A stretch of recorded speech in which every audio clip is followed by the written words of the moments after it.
DJ mix by Ajay Babu Lal Chowk. गजब के छियै हमर गाल रे, रस सब भरल उठला लाल रे।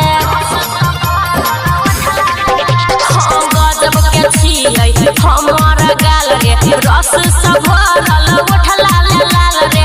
सब छौरा के मारै छियै हम जान, सब छौरा के मारै छियै हम जान।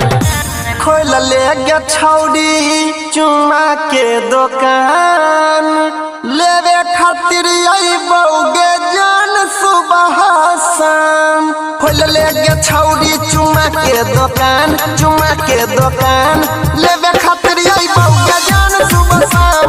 खोल ले गे छौड़ी तो अपन दुकान है गई अपन दुकान, रोजे रोजे लेबो जान तोहर सामान।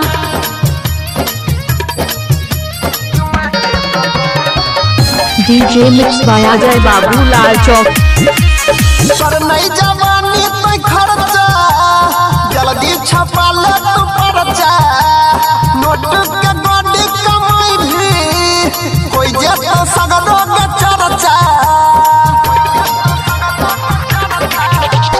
सबके न लगे सटेबई, सबके न चुमा देबई।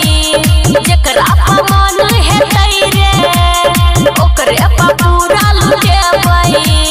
कथिला होइ छही तू परेशान, कथिला होइ छही तू परेशान।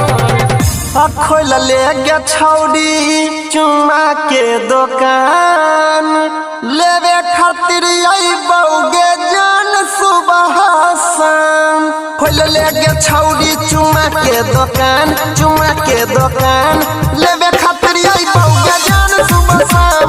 खोल ले गे छौड़ी तो अपन दुकान है गई अपन दुकान, रोजे रोजे लेबो जान तोहर सामान।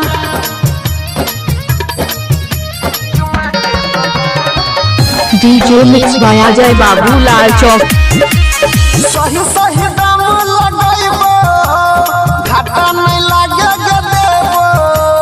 तोरा दुकान के छोड़ के जान दोसर दुकान नहीं जेबो। लाखों के हमर जवानी छोड़ाबै छै सब पानी। सुमन सोना के संगे कर नहीं तू छेड़खानी। अनिल सनी बंद राख जुबान, अनिल सनी बंद राख जुबान। खोल ले गे छौड़ी चुम्मा के दुकान, लेवे खातिर अइबौगे जान सुबह शाम। खोल ले गे छौड़ी चुम्मा के दुकान, चुम्मा के दुकान, लेवे खातिर अइबौगे जान सुबह शाम। खोल ले गे छौड़ी तो अपन दुकान है गई अपन दुकान, रोजे रोजे DJ mix by Ajay Babu Lal Chowk Ujiarpur.